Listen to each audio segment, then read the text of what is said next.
সাতক্ষীরা জামাত ইসলামের ঘাঁটি বলা হয় বা রাজধানী বলা হয়। এই সাতক্ষীরায় চারজন ব্যক্তিকে তারা জামাত ইসলাম মনোনয়ন দিয়েছেন, যে চারজন ব্যক্তি অত্যন্ত যোগ্যতা সম্পন্ন ব্যক্তি। তার ভিতরে সারা বাংলাদেশ থেকে মাত্র 2 জন মুহাদ্দিস আছে। সেই মুহাদ্দিস সাতক্ষীরা জেলায় তাদের মনোনয়ন দিয়েছে।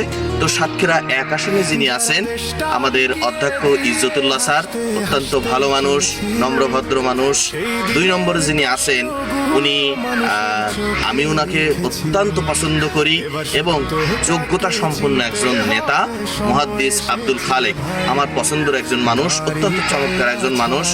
3 নম্বরে যিনি আছেন তিনি হলেন মুহাদ্দিস আবুল বাশার, অত্যন্ত ভালো মানুষ, ইনিও একজন মুহাদ্দিস এবং সাথে সাথে তিনি একজন কোরআনের হাফেজ, অত্যন্ত চমৎকার ব্যক্তিত্ব সম্পন্ন একজন লোক। এই সাতক্ষীরা 3 আসন কিন্তু তাকে পেতে যাচ্ছে।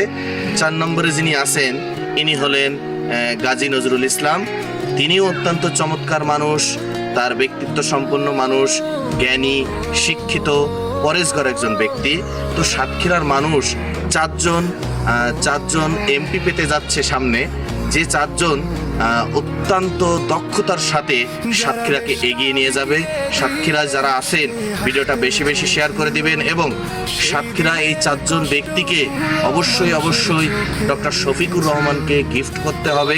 এই 4 জন ব্যক্তি যাতে দাড়িপাল্লাকে জয়যুক্ত করে ডক্টর শফিকুর রহমানের হাতকে শক্তিশালী করে। 12 তারিখ সারাদিন সাতক্ষীরাবাসীর একটি মার্কা, দাড়িপাল্লা মার্কা। অবশ্যই 4টি আসনে বিপুল ভোটে জয়যুক্ত হবে ইনশাআল্লাহ দাড়িপাল্লা, ইনশাআল্লাহ দাড়িপাল্লা।